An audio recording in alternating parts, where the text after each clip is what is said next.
Đây là một truyền thuyết đô thị nổi tiếng ở Nhật Bản, kể về hồn ma một cô gái trẻ với tên gọi Mách Mách. Bất kỳ ai gặp được cô ta đều sẽ bị dính lời nguyền, buộc họ phải thổ lộ tình cảm của mình với cô ấy. Nếu từ chối, cái chết sẽ là điều không thể tránh khỏi. Câu chuyện xảy đến với một cậu nam sinh tên Yamamoto. Khi biết đến truyền thuyết về Mách Mách thì vô cùng sợ hãi, vì vài ngày trước cậu đã từng nhìn thấy cô ta ở cầu thang trường học. Sau khi được bạn bè động viên, Yamamoto đã lấy hết can đảm tiến đến chỗ cầu thang, lớn tiếng bảo rằng tôi không thích cô, xin đừng làm phiền tôi nữa. Nhìn thấy không có gì xảy ra, cậu thanh niên thở phào nhẹ nhõm, bèn cùng vài đứa bạn thân vào nhà vệ sinh giải quyết nỗi buồn. Tuy nhiên giữa chừng, bất ngờ Yamamoto lên cơn co giật, cả cơ thể cứ thế ngã nhào ra sàn. Hai đứa bạn bước đến kiểm tra thì kinh hãi, khi thấy cậu thanh niên đã chết, hai mắt bị móc toạc trông vô cùng đáng sợ. Câu chuyện sau đó bắt đầu với Akira, một chàng trai trẻ có niềm yêu thích với công việc điêu khắc. Ở chỗ làm của cậu có một cô gái tên Rumi, người thầm thích cậu từ lâu nhưng chưa dám thổ lộ. Trong khi đó, Akira lại thích một cô gái khác tên Sanai. Vừa nhìn thấy cô ấy, cậu liền dẫn đi xem các tác phẩm điêu khắc của mình. Akira còn cất công chuẩn bị một bức tượng khỏa thân của Sanai, muốn dành cho cô gái sự bất ngờ. Tuy nhiên khi nhìn thấy nó, Sanai cảm thấy xấu hổ bèn lập tức bỏ đi. Tối đó, khi về nhà, Akira gặp một người đàn ông hàng xóm khó chịu. Ông ta nhắc cậu phải giữ im lặng, mặc dù cậu chỉ mới vừa về đến nơi. Một lát sau khi đang tắm, bỗng Akira phát hiện trên kính có viết một dòng chữ, tôi thích cậu. Tưởng rằng mình bị hoa mắt, thế nhưng đến khi ăn tối, Akira nhìn thấy trong thức ăn có lẫn một chùm lông ghê rợn. Cảnh tượng kinh dị khiến cậu lập tức chạy đi nôn ói. Chưa kịp định thần, bất ngờ bên ngoài có tiếng gõ cửa. Akira hé đầu nhìn qua cái lỗ, thì bàng hoàng khi thấy một con mắt đang nhìn ngược lại mình.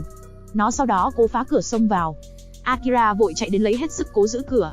Sau một lúc giằng co, tiếng động bên ngoài cũng dần biến mất. Một lát sau Sanai bỗng chủ động gọi điện đến.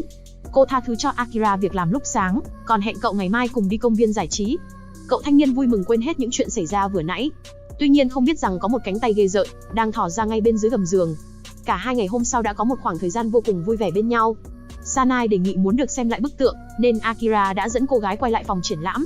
Tuy nhiên khi cả hai đến nơi thì phát hiện bức tượng đã bị ai đó đập nát. Lúc này Akira bỗng nhìn thấy một cô gái trẻ với mái tóc dài đang lấp ló đằng sau bức tường. Nghĩ rằng đó là kẻ phá hoại nên liền lập tức đuổi theo. Tuy nhiên vừa ra đến chỗ hành lang, bất ngờ cô ta từ đâu xuất hiện ôm lấy cậu thanh niên, khiến cậu sợ hãi vội chạy vào nhà kho chứa đồ. Tưởng rằng đã thoát được, thế nhưng hồn ma đáng sợ kia cũng nhanh chóng đuổi theo. Nó sau đó xuất hiện ngay phía trên đầu, khiến Akira run rẩy không thể nhấc nổi bước chân, ngay lập tức đã bị hồn ma giữ lại. Nó hỏi vào tai Akira một câu, rằng anh có thích tôi không? Cậu thanh niên trong lúc sợ hãi, liền thẳng thừng từ chối. Ngay lập tức hồn ma liền vồ lấy cậu ta, móc toạc hai mắt trong tiếng kêu la thảm thiết. Đến khi Sanai bước vào nhà kho, thì đập vào mắt là thi thể không còn nguyên vẹn của Akira. Đám tang sau đó được diễn ra tại phòng triển lãm. Rumi lúc này cũng đến tham dự. Sự thật dần hé lộ rằng vào đêm Akira bị sát hại, chính cô gái cũng đã có mặt tại hiện trường. Khi nhìn thấy người mình yêu bị giết ngay trước mắt, khiến Rumi không thể nào bình tĩnh nổi. Vì muốn điều tra sự thật, cô gái sau đó đã tìm đọc các bài báo ở thư viện. Tại đây tìm thấy thông tin về Yamamoto, thanh niên đã chết ở đầu phim. Rumi nhanh chóng tìm đến một người đàn ông tên Michuo, là bạn học năm xưa của Yamamoto. Đã hơn 10 năm trôi qua nên lúc này ông ta cũng đã trưởng thành. Michuo sau đó tiết lộ về nguồn gốc của hồn ma cũng như lời nguyền, chính là bắt nguồn từ một cô gái tên Yurika. Nhiều năm trước, Yurika là một nữ sinh có ngoại hình thừa cân, nên luôn bị bạn bè xung quanh trêu chọc. Cô thầm thích một cậu bạn cùng lớp tên Hiroshi. Vì thế vào một ngày nọ, cô gái đã lén đặt một lá thư vào tủ đồ của cậu ấy. Tưởng rằng Hiroshi sẽ chấp nhận lời tỏ tình, thế nhưng ngày hôm sau cậu ta đã đến trước mặt Yurika, thẳng tay xé nát lá thư và làm nhục cô gái trước mặt cả lớp. Yurika vì cú sốc quá lớn nên sau đó đã chọn cách tự vẫn. Thế nhưng ngay cả khi cô gái qua đời, đám học sinh trong lớp vẫn tiếp tục xúc phạm, thậm chí viết những lời chửi bới lên bàn học của cô. Kể từ hôm đó, hồn ma của Yurika bắt đầu trở về trả thù. Hiroshi trở thành nạn nhân đầu tiên. Cậu ta như nhìn thấy thứ gì đó đáng sợ, gương mặt trở nên khiếp đảm liền chạy khỏi lớp học. Nhiều ngày sau, xác của Hiroshi được tìm thấy trong ruộng lúa, với tình trạng bị móc toạc hai mắt. Michuo cho rằng linh hồn của Yurika vì mang quá nhiều oán khí, nên đã sinh ra lời nguyền mang tên Mách Mách và kéo dài nó đến tận ngày nay. Bộ phim sau đó chuyển sang một nhóm nhân vật mới. Một nữ TikToker nổi tiếng tên Hina, một cô thợ làm tóc tên Yui, một nghệ sĩ chơi đàn tên là Haruka, một anh chàng đạo diễn tên Kenta, cuối cùng là một cậu diễn viên trẻ tên Akihito. 5 người họ đều là bạn thân, sống chung dưới một mái nhà trọ. Trong đó cậu diễn viên Akihito và cô thợ làm tóc Yui là người yêu của nhau. Vào một hôm khi đang ở phòng khách xem TV, bỗng Akihito nhìn thấy bóng một cô gái lạ đứng bên kia đường, không ai khác chính là hồn ma của Mách Mách. Dường như nó đã tìm được đối tượng mới. Tối hôm đó, khi cả đám đang cùng ngồi xem phim kinh dị, Akihito nhẹ nhàng vuốt tóc Yui ở bên cạnh. Tuy nhiên một lát sau nhìn lại, mới phát hiện cô gái đang nằm ngủ dưới sàn. Cậu thanh niên bàng hoàng vừa ngó sang, thì nhìn thấy người ngồi kế bên chính là hồn ma Mách Mách. Lúc này cô nàng TikToker Hina cùng anh chàng đạo diễn Kenta từ trong phòng bước ra, khiến hồn ma nhanh chóng biến mất. Tuy nhiên tất cả chỉ mới là bắt đầu. Khuya hôm đó Akihito đã đến gặp riêng Hina. Thì ra cậu ta là một kẻ lăng nhăng thích bắt cá hai tay. Cả hai lén vào trong làm chuyện ấy. Sau khi xong việc thì Akihito trở về phòng của mình. Tuy nhiên vừa mở cửa, đập vào mắt là bức tường viết đầy dòng chữ "Anh có thích tôi không?". Lúc này Yui xuất hiện, nhìn thấy cảnh tượng thì bàng hoàng không kém. Vì trong nhà chỉ có 5 người, nên cô gái cho rằng một trong số họ chính là thủ phạm. Sau một lúc nói năng qua lại, Yui bất ngờ buộc tội Hina, vì nghi ngờ cô có mối quan hệ lén lút với bạn trai của mình. Cả nhóm cãi nhau và mối quan hệ cũng dần rạn nứt. Khuya hôm đó Akihito ở một mình trong bếp, bỗng cánh cửa tủ gần đó đột nhiên mở ra. Vừa đến kiểm tra thì tủ lạnh sau lưng cũng tự động bật mở. Cậu thanh niên sợ hãi định quay về phòng, thì ngay lập tức chạm trán với hồn ma của Mách Mách. Nó lao lên người Akihito và hỏi câu hỏi quen thuộc, "Anh có thích tôi không?". Tuy nhiên cậu thanh niên vì quá hoảng sợ nên không trả lời, bèn chạy đến tìm cả nhóm để cầu cứu. Thế nhưng lúc này, Hina đã kể cho mọi người biết chuyện cậu ngoại tình, nên không còn ai muốn đứng về phía cậu ta nữa. Hồn ma Mách Mách sau đó xuất hiện, liên tục đụng chạm cơ thể của Akihito trước mặt cả đám, nhưng không ai ngoài cậu nhìn thấy được nó. Một thời gian trôi qua, Akihito mặc dù không bị giết, nhưng gần như đã phát điên do liên tục bị con ma nữ quấy rối. Rumi lúc này đã tìm đến chỗ của cả nhóm, với mục đích tìm Akihito để hỏi về lời nguyền Mách Mách. Tuy nhiên cậu thanh niên giờ đã không còn đủ tỉnh táo để trò chuyện được nữa. Rumi sau đó chán nản trở về nhà. Tại đây nhìn thấy trong phòng cô gái, có vô số những bức tượng điêu khắc của Akira. Thậm chí còn có cả ảnh chụp lén cậu thanh niên.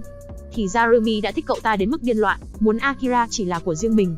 Tuy nhiên những hành động kỳ quặc của cô gái chỉ khiến cậu thanh niên cảm thấy sợ hãi.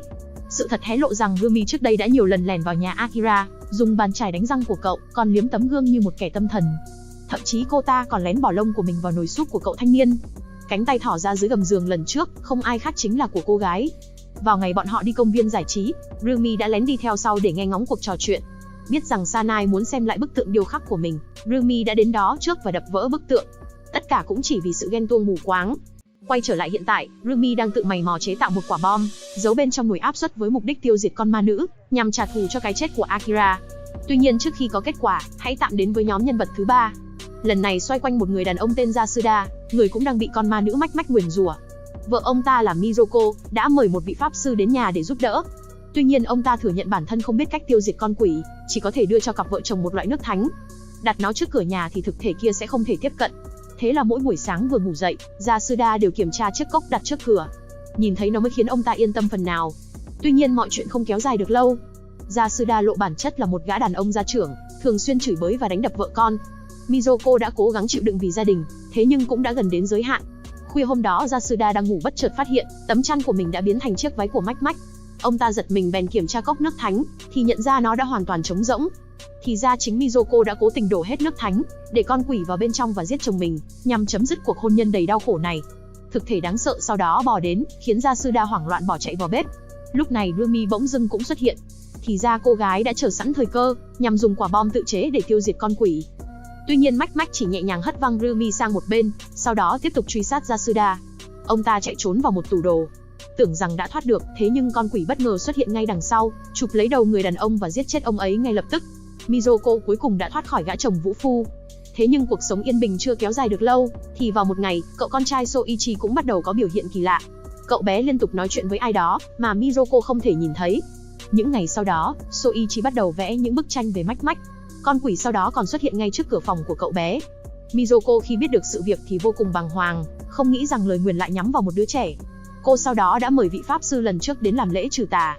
Ông ta cùng hai người đệ tử liên tục tụng kinh niệm Phật, dùng đủ mọi phương pháp để xua đuổi con quỷ, khiến cơ thể Soichi co giật không kiểm soát. Sau một lúc căng thẳng, thầy pháp bất ngờ tạt hết nước thánh lên người của mình. Tưởng rằng đã thành công, thế nhưng máu từ mắt ông ta bất ngờ chảy ra, sau đó là cả cái đầu cũng đứt lìa khỏi cơ thể. Nhận thấy không thể nhờ cậy được ai, Mizoko sau đó đã quyết định sẽ tự mình điều tra nguồn gốc lời nguyền. Sau khi biết thực thể quái dị kia bắt nguồn từ một nữ sinh tên Yurika, Mizoko ngày hôm sau đã tìm đến nhà và gặp được mẹ cô gái. Bà ấy thừa nhận đã không kiểm soát chế độ ăn uống của Yurika, nên mới khiến cô gái bị thừa cân như vậy. Mizoko đề nghị được thắp hương cho Yurika, nhưng bà mẹ nghe xong lại vô cùng bất ngờ. Vừa lúc đó Yurika bỗng xuất hiện, đứng ngay trước mặt Mizoko. Lúc này sự thật dần hé lộ, rằng cô gái thực chất vẫn còn sống. Thì ra năm xưa khi nhảy từ sân thượng trường học, Yurika may mắn đã sống sót. Kể từ đó cô cũng không quay lại lớp học, nên mọi người đều mặc định cô gái đã chết. Quay lại năm xưa, Yurika trong lúc bị thương nặng, đã đi đến ngôi đền thờ sau núi. Tại đó có một cái cây to với dáng vẻ kỳ quái. cô gái dán bức thư tỏ tình chứa tên của Hiroshi lên cây, không biết rằng đây chính là thứ sẽ tạo ra lời nguyền. Thực thể quái dị sau đó xuất hiện và đã giết chết cậu thanh niên. Kể từ đó truyền thuyết đô thị về Mách Mách cũng lan truyền khắp Nhật Bản.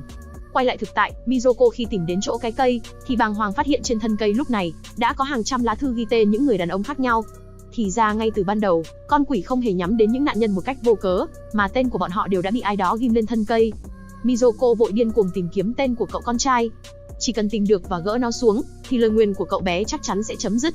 Lúc này ở nhà, Ryumi bất ngờ tìm đến chỗ Soichi và dùng lời lẽ ngon ngọt dụ cậu bé đến nhà của mình. Thì ra cô ta muốn dùng cậu làm mồi nhử để dụ thực thể ác quỷ kia xuất hiện. Quả nhiên đúng như dự đoán, Mách Mách nhanh chóng đã xuất hiện ngay trước cửa. Ryumi ngay lập tức kích hoạt một loạt cạm bẫy được chuẩn bị sẵn. Cô gái sau đó định cho nổ quả bom, nhưng không may kíp nổ lại không hoạt động. Ryumi tức giận liền cầm một xô đầy axit tạt thẳng vào Mách Mách, khiến cơ thể nó bốc cháy và từ từ bị ăn mòn. Mặc dù vậy, con quỷ vẫn cố hết sức tiến đến chỗ Soichi. Ryumi nhìn cảnh tượng trên, bất giác như nhìn thấy chính bản thân mình. Cô đã từng ám ảnh với tình yêu và điên cuồng tìm kiếm một người thật lòng yêu thương mình. Thế nhưng lần nào kết quả cũng là hai chữ thất bại. Con quỷ sau đó tiến đến và hỏi Soichi một câu quen thuộc, rằng cậu có thích nó không? Bất ngờ cậu bé trả lời có, trước sự ngạc nhiên của Ryumi vẫn con quỷ.